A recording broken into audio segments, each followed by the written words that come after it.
So welcome everyone. Thank you so much for joining us today. This is Penn Engineering Online's admissions webinar.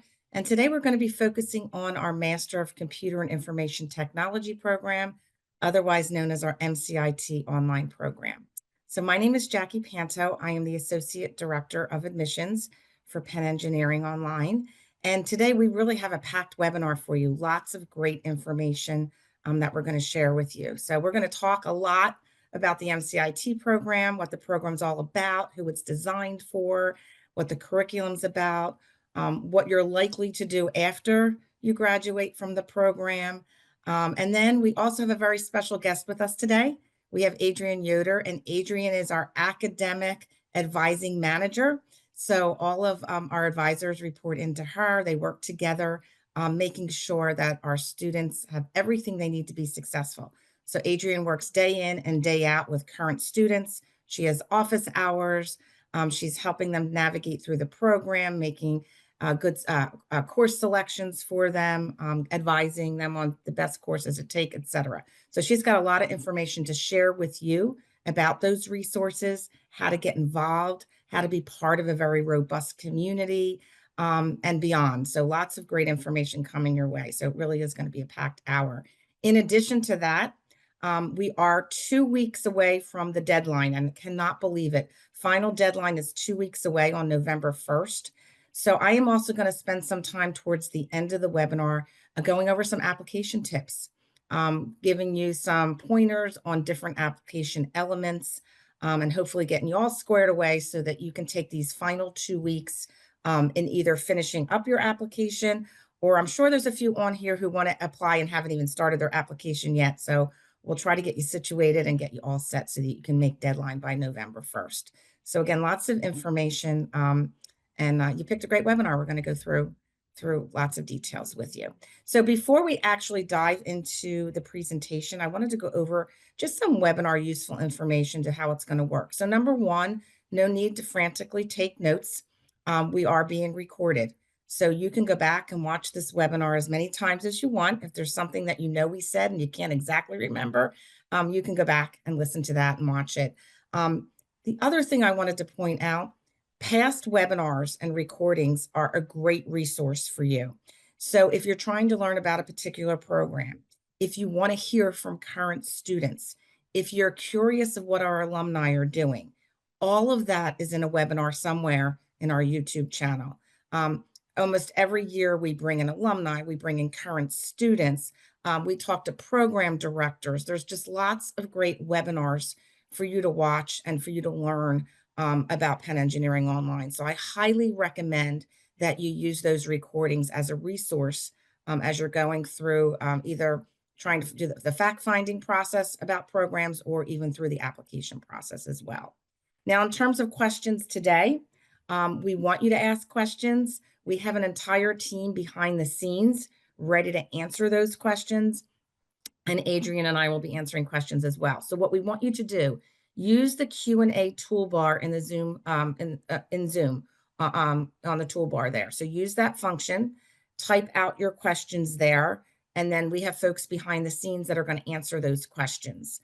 So no matter what, you're going to get answered either in the Q&A, or many questions will get fed to Adrienne and I at the end of the webinar, and we'll be answering live here on camera. So one way or another, your questions will get answered, but you do need to submit them using that Q&A section on the Zoom toolbar. That's important.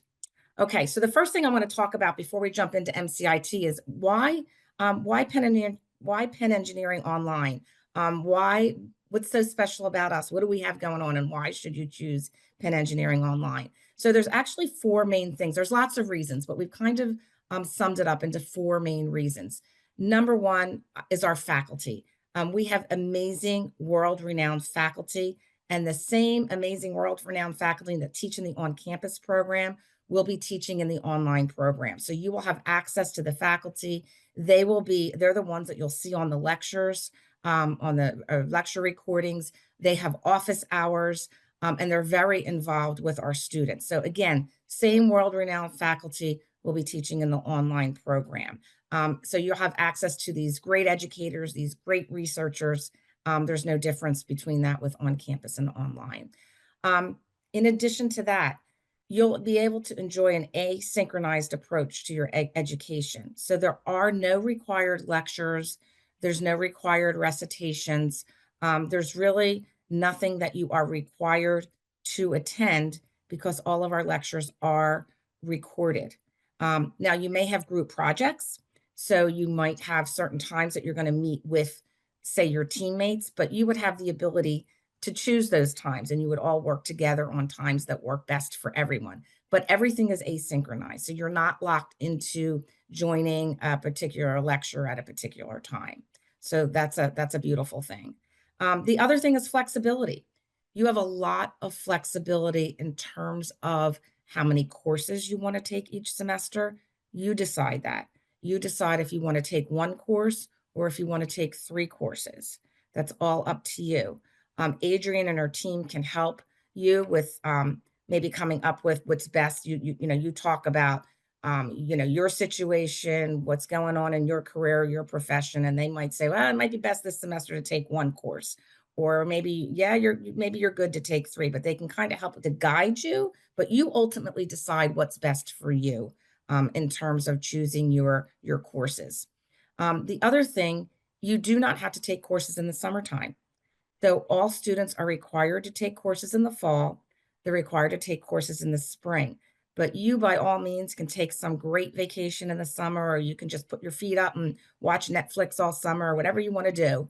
But there's no reason you don't have to take courses in the summer. Now, some of our students do choose to take courses in the summer. They kind of want to stay on track. They want to finish by a certain time. They like to keep the momentum going, and that's fine too. We have lots and lots of courses that are offered in the summer. So if you want to take courses in the summer, you can. So you can see about the amount of flexibility that you really do have in the program. What I do want to point out, though, even though the courses are asynchronized, even though the courses, the schedule is flexible, there is structure to our online program. Every professor, every course, there's a syllabus and there's a time schedule with that syllabus. So professors may be opening up one module at a time. Even though you have access to all lecture videos, you won't have access to all of the homework and the projects and what's due for the entire semester. Everything will be based on a time schedule on the syllabus. Professors might release one or 2 modules at a time, and then the work within that module will be due on a certain date. Once all the work's in on that date, they'll release the next module or the next module. So there is structure. It's not like we just throw everything at you and say everything's due at the end of the semester. There is structure in terms of when work is due, but you can perform that work and do that work, whatever works best within that time frame. So again, lots of flexibility. And the last reason, which I know Adrienne is going to spend a lot of time on this, but it's our community. We have an amazing community. I could have a whole webinar on our community and how great it is, but it's really robust. It's really collaborative. It's really interactive. And Adrienne and her team and everyone at Penn Engineering Online make sure that all of our students have the resources to get involved with that community. And again, we'll talk more about that later, but just such an awesome community. So let's talk about MCIT. Who's this program for? Who should be applying to this program? Well, as you can see on this slide, we have lots of different professions that represent MCIT Online. So really, the program was designed for individuals that come from any background. You could have a degree in teaching, or you might have a law degree, or maybe you're an architect, or you're a health professional and you have a health professional degree, you have a liberal arts degree, whatever it is, you can apply to MCIT Online. It's really designed for individuals who have very little or no computer science background whatsoever.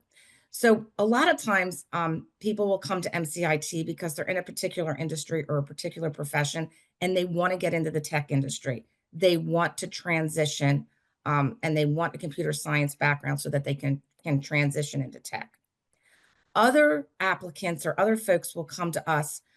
Maybe they've been self-taught. They do have a little bit of computer science knowledge.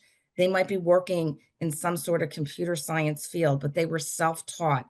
They got there by completing MOOCs or certificate programs. They don't have a formal computer science degree background. And they feel at this particular point in their career, they can't get anywhere further without that formal education. So they don't have a computer science degree, so they can't take a traditional master's of science in computer science. So they come to MCIT and they execute the MCIT program. They get through that program to get themselves advancement and to achieve advancement and enhance their current career. And then we also have people who are working, say, in different industries. They don't have a desire necessarily to get into the tech industry, but they want to use MCIT and the skills that they obtain there to enhance their own existing career in technology within their own industries. Okay, so these are lots of different scenarios on why folks come to the MCIT program and who the MCIT program is for. So MCIT, like I mentioned, it is designed for individuals that have no computer science background or very little computer science background, formal background. And it is a first of its kind graduate level degree program that is tailored to those non-computer science majors. So again, if someone has a computer science undergraduate degree, this would not be the program for them. We have other programs that would fit those particular individuals. So again, this is for folks that do not have a computer science major. The knowledge that's conferred in the MCIT online program is the same as a traditional CS program. So for instance, for those individuals that have an undergraduate degree in computer science, and they go on and they take a master's degree in computer science, and then you take an MCIT student who's gotten through all of our 6 core courses, they at that point, they're really at the same point as knowledge conferred as a traditional person that is in the Master's of Science in Computer Science. Same knowledge is conferred in both programs. So it's just you're starting at a different spot because you don't have an undergraduate degree in computer science. Again, like I mentioned, it is designed for any major, but proof of quantitative ability is going to be really important. And we'll talk about that a little bit more when we talk about the application elements. So you do have to be, you do have to have quantitative ability, and you do need to be able to show proof of that quantitative ability in your application. And again, we'll talk about that when we go through the application elements. Now, the curriculum, it consists of 10 courses.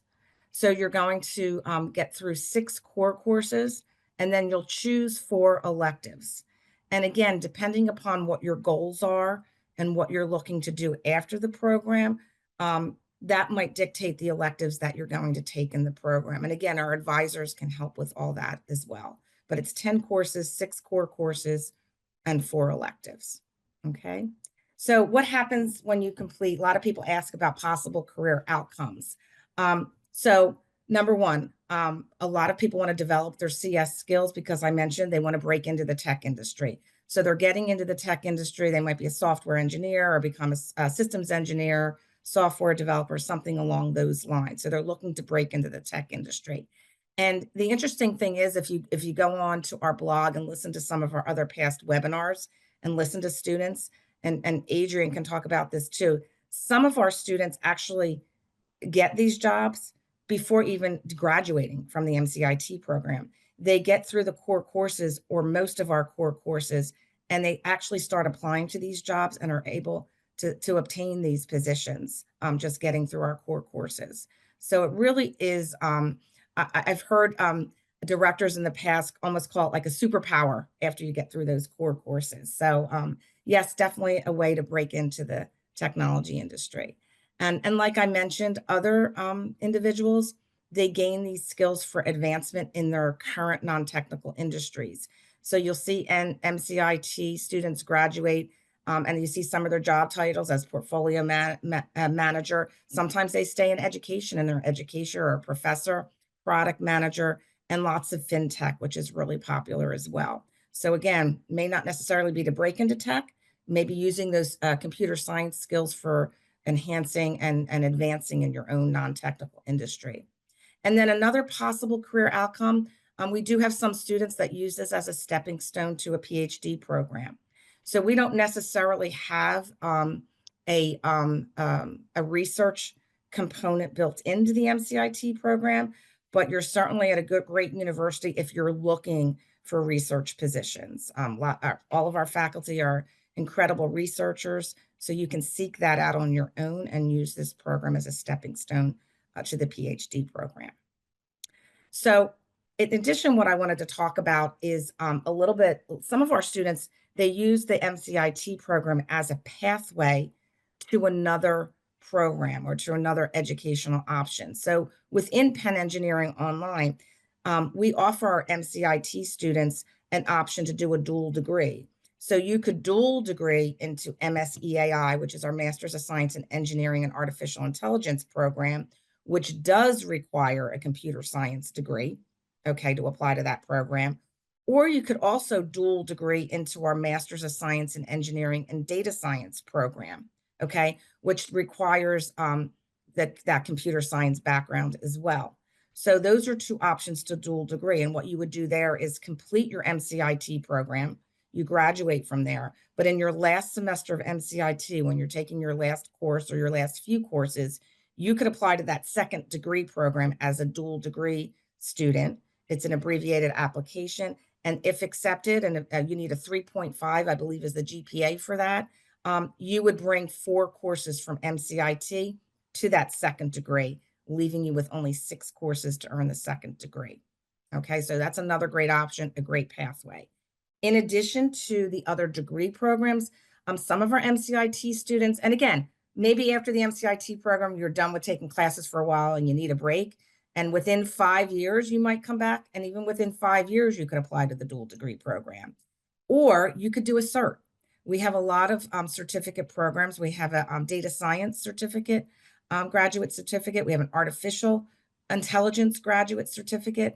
And again, you could come back as an alumni and apply to our certificate programs. So lots of options to even continue your education after the MCIT program. We offer a lot of different pathways to our alumni. Okay. So I think at this point, I'm going to turn it over to Adrienne, and she is going to go over all of the amazing resources and everything that our students have to make them successful here. So Adrienne, it's all yours. Thanks so much. Great. Yeah, thanks so much, Jackie. And hello, everyone. It's so nice to virtually meet you all, and I'm so glad you can be here. My name is Adrienne Yoder. I'm the Academic Advising Manager for Penn Engineering Online, and I'm also an Academic Advisor for MCIT. And as Jackie said earlier, part of my role is just helping support students throughout their entire time in the MCIT program, making sure that you're connected to all the resources that you need, that you're set up for success in your classes, and that you're feeling supported and like you belong and as part of the Penn community. And so in these next few slides, I'm going to talk about resources that are available to you, opportunities and ways for you to get involved, and talk about everything that's kind of related to the MCIT experience. So to get started, I think the number one question we get from students who are starting in MCIT is, what can I do after I graduate? What jobs can I get? How can I start looking now? And so we know many of you are career changers and are already thinking, even in the application process, about where this degree can take you. So as an online student, we have a whole team of people dedicated specifically to online engineering students to help them meet their career goals. They do this through a lot of different ways, mostly through providing events such as workshops on, for instance, resume building or interviewing. They also host a virtual career fair every September. They host regular information sessions and recruiting events with various employers. In fact, this week is Data Week at Penn Engineering, and we have a bunch of virtual events that we are hosting for students who are interested in data science. And yeah, you get to connect with various employers through our career services.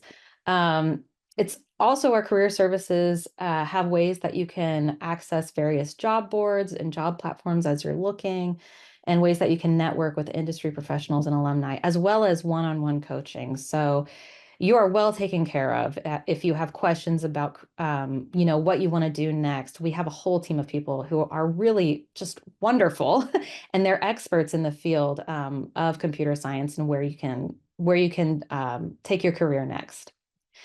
Okay, now also as an online student, you do have access to the Penn libraries. Even though you're not on campus, you can access their services virtually. So they have, of course, as you probably know, a wealth of resources, but as an online student, you can access online materials such as academic journals and articles, current news publications. You can also access ebooks and even stream some movies for the while you're using our library services. So just be aware, even though you're not physically on campus, there are many services you can still take part of through the Penn libraries.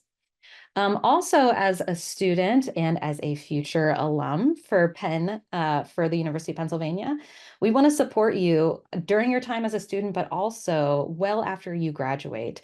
So, as an alum, you will be able to access various offerings provided by alumni services, such as the Penn Alumni Societies, Penn Alumni and Networking events, even the MyPenn platform, which is actually sort of a Penn's version of LinkedIn, but specifically for all Penn alumni. Um, there are things called, or there are clubs around the world called the Penn Clubs, which students locally get to participate in, alumni locally get to participate in and meet with other students. So there's so many resources for you to stay connected as an alum, and they can really help you as you're figuring out the next steps of your career. Additionally, as a Penn student, you can connect to the campus cultural centers. So if you want to connect with other students of similar backgrounds, not just in the online community, but all over campus, you will be able to do so. We have campus cultural centers such as the LGBT Center, the Maku Black Cultural Center, the Penn Women's Center, and there are several others. And as an online student, you can participate in their online events. You can speak with staff and fellow students that were involved in those centers. And they have been so supportive to our online students. I highly recommend taking advantage of those resources if you are admitted into the program. Also, I want to talk a little bit about financial aid. So as an online student, you may be wondering, am I even eligible for financial aid? And the answer is yes. So as long as you are taking 2 classes or 2 credit units each semester, you are eligible to apply for financial aid. We also have scholarship opportunities available if you're interested in that. One of the scholarships that we offer is the Dean's Master's Scholarship, which you can apply for during the application process. And lastly, I know Jackie already talked a little bit about this, but we are going to talk about our robust online community. I mean, I cannot express enough how awesome our online community is. I know, and we all know as an online student, it's easy to feel isolated or like you're not connected to other students. And we really have a lot of resources and a lot of engagement opportunities for you to get connected to others. Because we know as a student, if you feel support from others, if you feel like you belong in the program, if you're connected to others, your academic outcomes will be much more successful. So in the next slide, we're going to go over some of those community opportunities that you can get connected in. Okay, so firstly, one way you can get involved as an MCIT student is through the MCIT Online Student Association. And this is a student club that we have where students who want to host events, do meetups, bring in alumni, bring in fellow students to talk about their experience, perhaps in a certain sector of the tech industry. This is a great way to get involved and meet others. MOSA also works very closely with the Penn Engineering Online staff. So if there are things, suggestions that they have or feedback they want to give about the MCIT experience, we work with them very closely to make that happen. It's just a great way to meet people. And we really recommend once you get into the program, you start getting involved or at least attending some of those MOSA events. And talking about events, we have just so many. The list here is not exhaustive. There are things even beyond what I know is happening where people are meeting up and connecting with each other. So informally, there are ways that students meet up with each other. We know that, well, because Penn Engineering Online is so big, there are many students that are located in the same cities as each other. And so those students have gotten connected through Slack, which is our online instant messaging platform that we use for the program. And we see it all the time that students meet up with each other once a semester, once a month, just to connect, maybe talk about classes. This can be organized informally through students, or we can help get this organized if you're interested. But students do meet up in person, which is really exciting. As I shared earlier too, we have networking events that happen through career services and also through our alumni societies. Two really big events that we host through the year that you are invited to come to campus are commencement, which happens every May, and homecoming, also known as Fall Fest for Penn Engineering Online, where we invite students and alumni to come to campus to meet each other. We have a whole day of webinars, sorry, not webinars, talks, seminars that are happening in person, where you can meet with faculty and with fellow students and alumni. But also on the online side, if you're not attending homecoming or if you're not attending Fall Fest, you can't come to commencement. We have things regularly happening throughout the year where students can meet faculty for Q&A, listen to research talks. I mean, the opportunities are really endless. We organize them, faculty organize them. They can be organized by students as well. There are many, many ways to talk and meet other students, either virtually or in person. And that leads me to my last point, which is how do you actually connect with students? How do you get to talk to them? Um, as I mentioned earlier, the instant messaging platform that we use is Slack. So you may be familiar with this at your workplace or through another program that you've done. But Slack is really the best way to talk to students in real time. And students use Slack to not only talk about their courses, but just informally talk about classes, talk about events and opportunities that are coming up. This has actually been a great way for people to network and hear about job opportunities. Maybe a student will post about an opening that they have at their company. So once you get into the program, Slack is definitely the first place you should connect.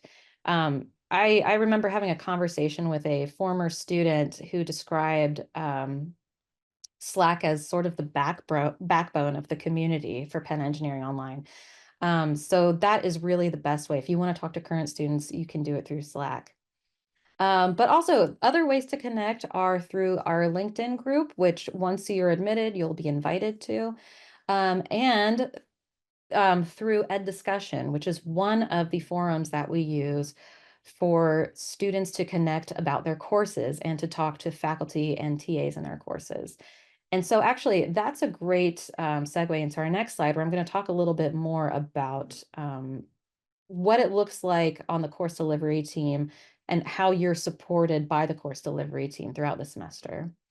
So the course delivery team is just such an important aspect of your experience through Penn Engineering Online. It includes both course staff, the faculty, as well as teaching assistants. And so what they really do is they make sure, first of all, that the course is running smoothly, that you have access to everything that you need in the course, whether it's the Canvas platform, which is the learning management system that we use, or the Ed discussion boards, which is where you can post any question that you have about the class, and it will get a response either from the faculty or the course staff within 24 hours. Also, we know that all of our classes are asynchronous, but we know how important it is for students to actually have an opportunity to talk to TAs or faculty if they have questions about the class. So we do schedule office hours, live office hours throughout the day to meet many different time zones. So even though we're located in Philadelphia, if you live in Japan, for instance, there will be office hours that are available to you during your daytime hours because we have students and staff all over the world that are coming to us from different time zones. So we want to make sure students in all time zones are feeling supported. Also, your core staff is there to help troubleshoot tech issues with you. We know that there are a lot of platforms you have to get set up on as you're getting started in MCIT.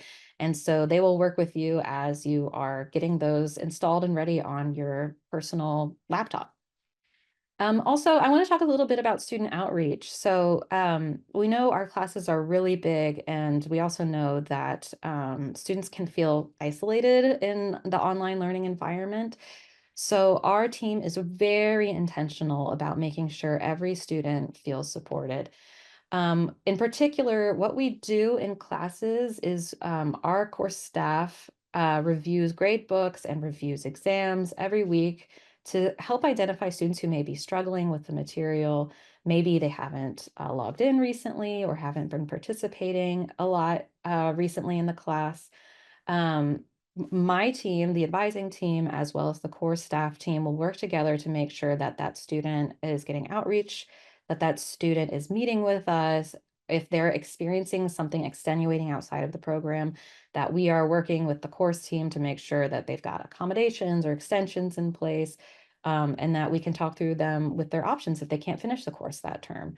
So we really want to, we know that it can be complicated being an online student, that you are both balancing your coursework as well as whatever may be going on in your personal life, wherever you are. And we do everything in our power to help assist you at and meet your goals in the class and as well as in the entire program. So we do a lot of outreach if you're struggling, or even if you identify to us that, hey, I might need a little extra support, we will help you through that. And then also, I just want to mention the course managers. They are a part of the course staff. These are the folks that are sort of in between the faculty and the course staff, and the TAs. They'll be able to assist you as you have questions and are getting set up in your class.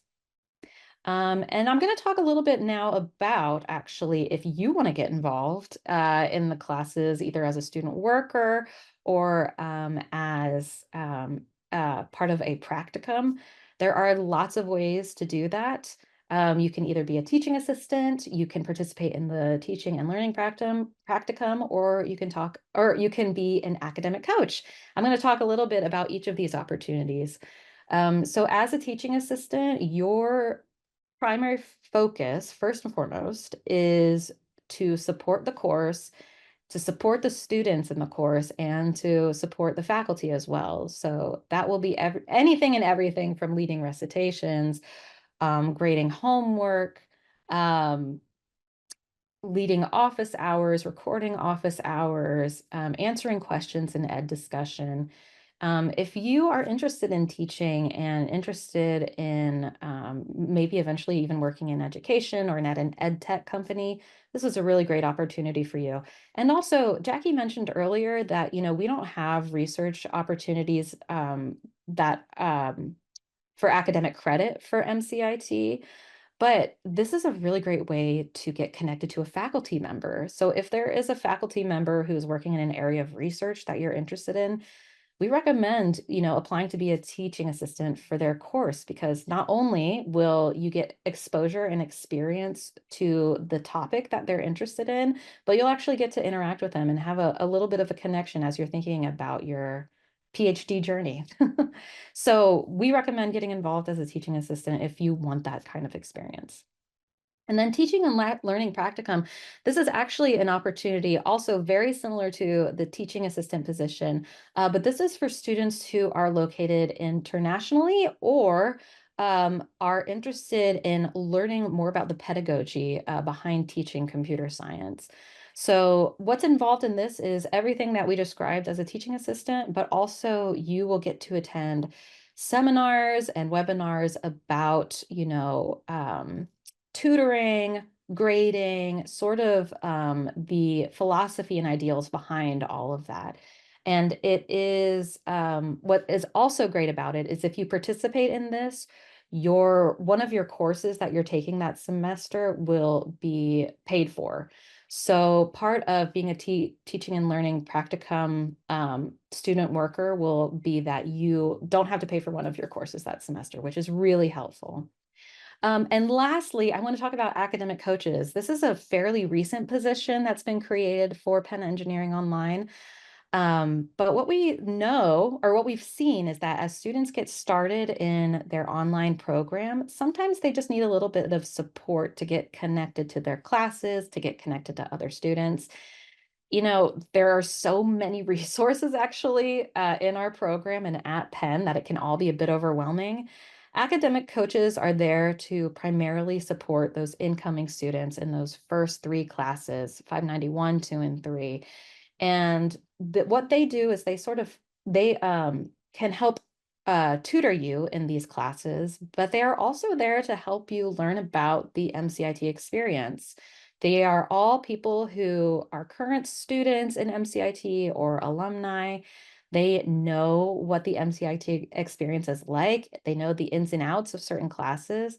That really is where their expertise lies, and they'll be able to help you navigate that as you're starting. So if this is something that you want to participate in, you want to get involved in helping other students, it's a really great opportunity to do that. It really is just focused on helping students have the best experience getting started as possible. So I know I just did a lot of talking. You may have a lot of questions. Feel free to put them in the Q&A. We'll be happy to chat a little more later. And I'm going to pass it back over to Jacquie. It's amazing. I feel like every time I'm in this webinar with you, Adrienne, I learn so much. I'm like, oh, I didn't know that. So I'm learning too with everybody else, I have to admit. Thank you Yeah, so much. you're So welcome. I just before we get into Q&A, I did want to spend some time like I mentioned, we are just 2 weeks out from deadline, from regular application and final deadline. I wanted to spend a couple of minutes just highlighting some of the key application elements. So you can see on the left-hand side of the screen, everything that you need to do to submit an application. You need to upload a resume. You need to upload a personal statement. You need to upload all unofficial college transcripts, every single college and university that you've attended where you have a transcript. Those need to be identified and uploaded. There is a $90 application fee.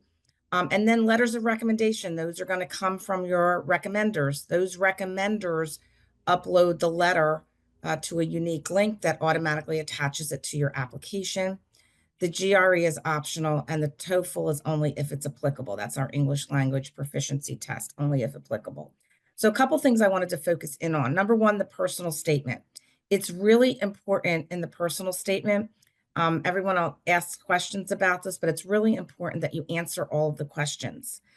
We list about 5 or 6 questions, and we really want to know the answers to those questions. Sometimes we get applicants that'll write a good personal statement, but they don't answer any of our questions. So we look at the personal statement almost like an interview.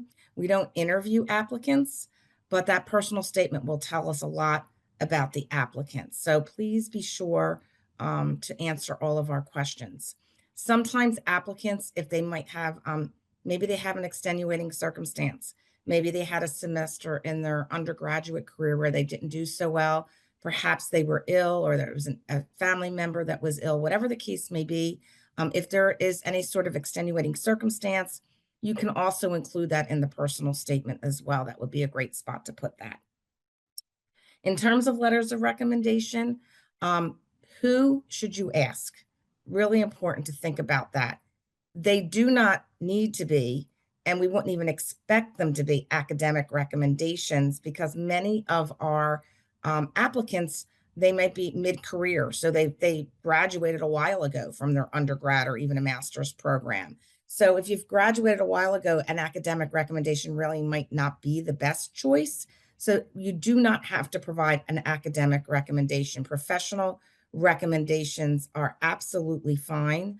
But you want to make sure that you're asking individuals that are above you on that organizational chart. So you wouldn't want to ask somebody that is a coworker like at the same level as you. You want to make sure you're asking a supervisor or a manager or somebody, a director, somebody that's above you on that organizational chart, not necessarily on the same level. So it's important on thinking about who you're going to ask. In addition, you want to think about people that will write the information, that will write about the whys. Why are you a good candidate for this program? What is it about you that would make you a great candidate? If they say you're hardworking, why are you hardworking? So think about individuals that are pretty in depth in their writing and that can give the whys. So it's really important that you think strategically about who you're going to ask as a recommender. And then remember, their letters need to be uploaded to that unique link, which automatically integrate and attach to your application. So they'll be submitting the letters directly. Okay. Resumes. Resumes are really important as well. They're a great place. We see applicants might add a section for certificate programs that they've taken. Maybe they've taken some online courses. They're not for credit. They're a certificate type program or a MOOC where there's no grades, there's no transcript. They'll list those, they might have a section on their resume listing those certificate type programs on there, any added online courses that you might have taken to help you within your own career, whatever the case may be, but they're not necessarily transcripts. Those transcripts you'll be uploading when you do your academic section on the application, but the resume would be a good place perhaps to have a section for any certificate or online programs that you've succeeded with. In addition, sometimes what we see on the resume, sometimes applicants might identify quantitative courses. So for example, if we have an applicant that has a international transcript and their math courses might be called something different, maybe they have Math 1 and Math 2, they might use the resume to actually identify what Math 2 and what Math 1 mean in terms of topics that were covered in those courses, kind of to make it crystal clear, maybe that they have the algebra, or they have the calculus, or whatever the concept is. So there's lots of different ways that you can use that resume to help your application along. It doesn't necessarily need to be the same exact resume that you use when you're applying to a job. You want to kind of think about it as, what little sections might I include to help my application along as well. So that's a good way to kind of look at it. In terms of college transcripts, we do need every single transcript.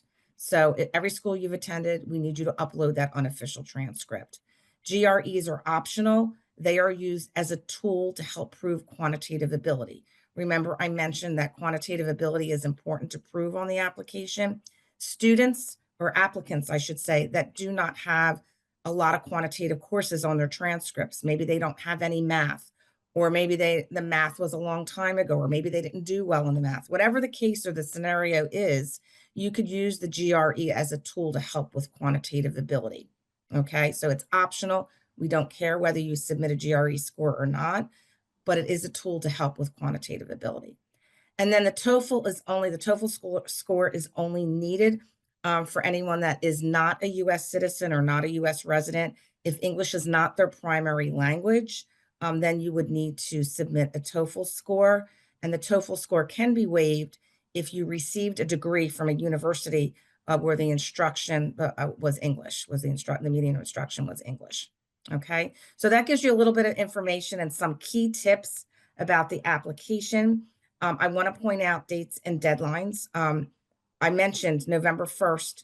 Yes, thank you. These are three key dates right here. November 1st is the final deadline. Everything has to be in, including your letters of recommendation, including any test scores. Everything needs to be in by November 1st.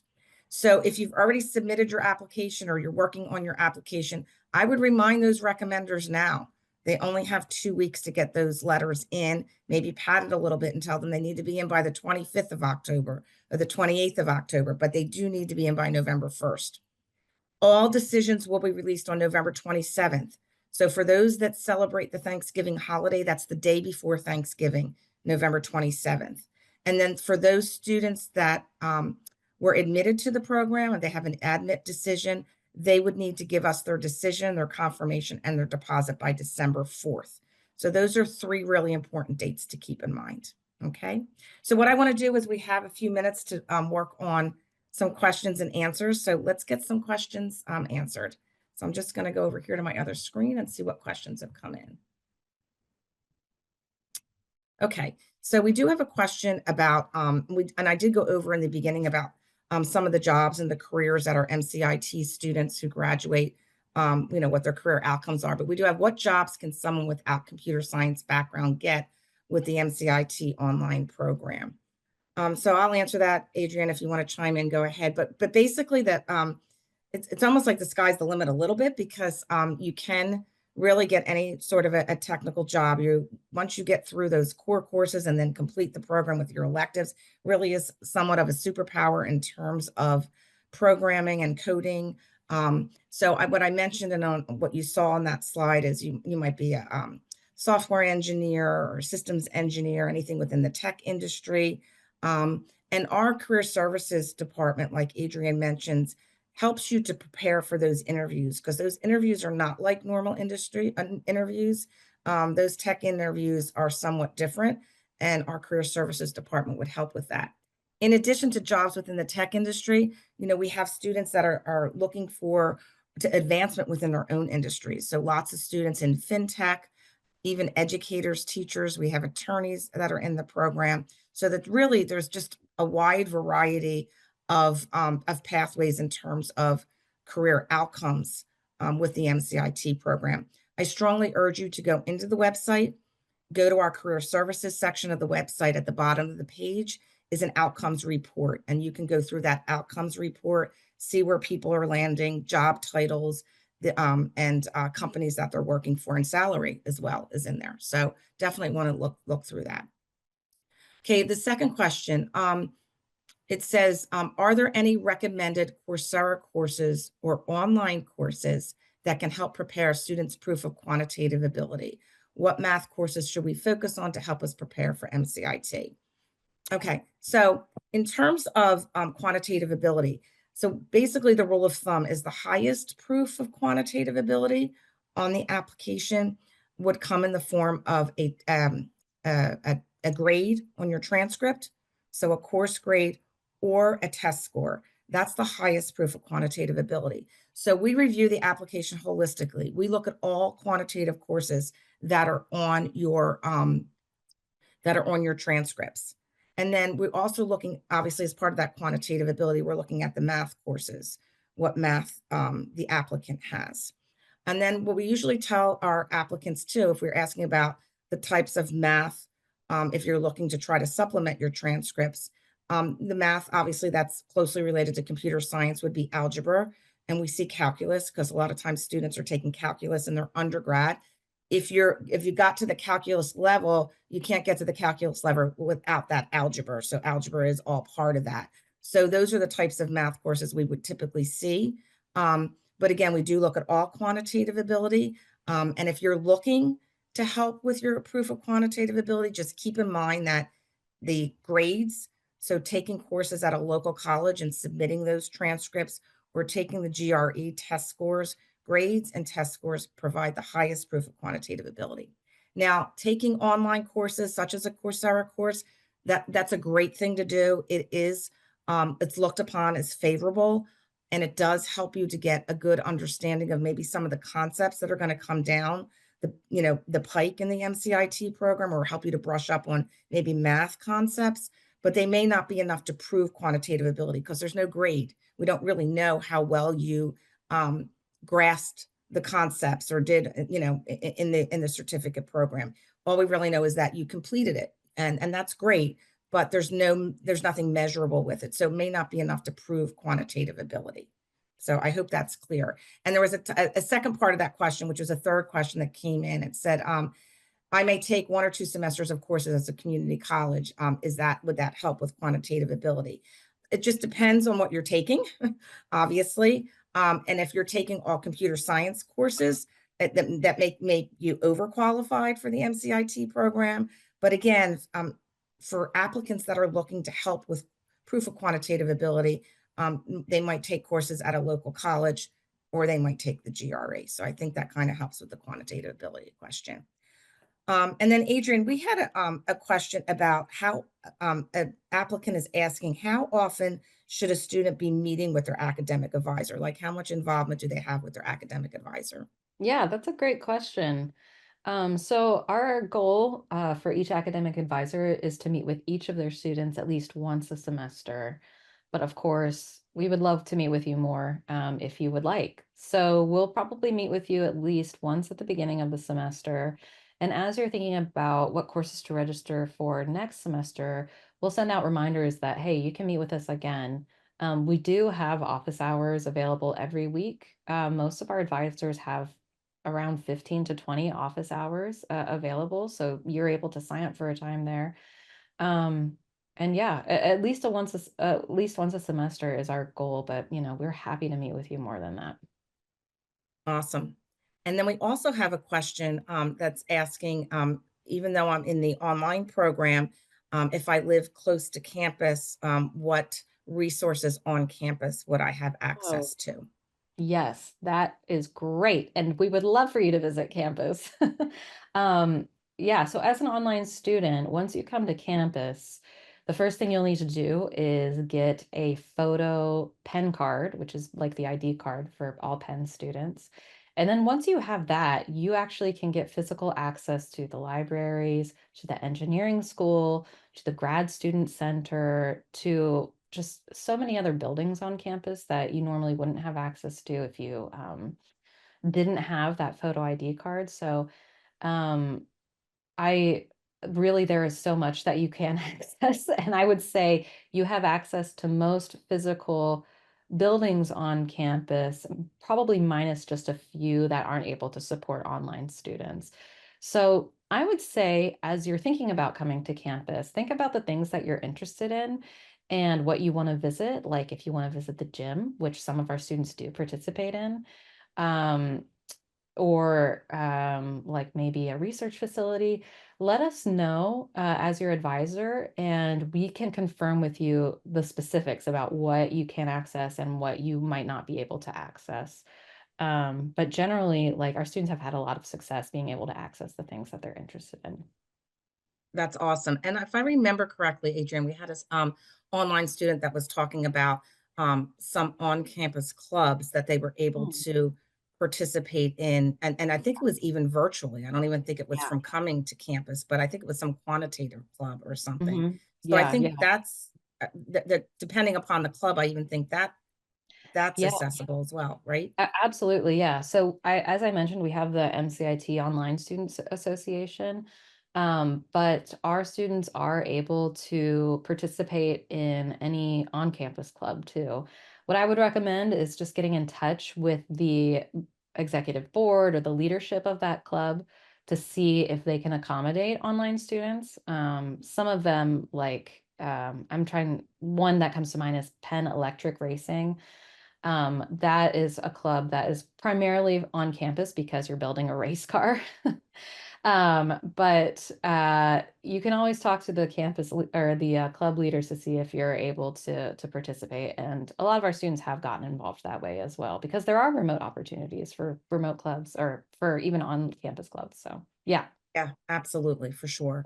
And then I just got a question, also if I could clarify the Dean's Master Scholarship. So I'll go ahead and do that. I know Adrienne touched upon that, but the Dean's Master Scholarship is only offered, excuse me, to US citizens and US permanent residents.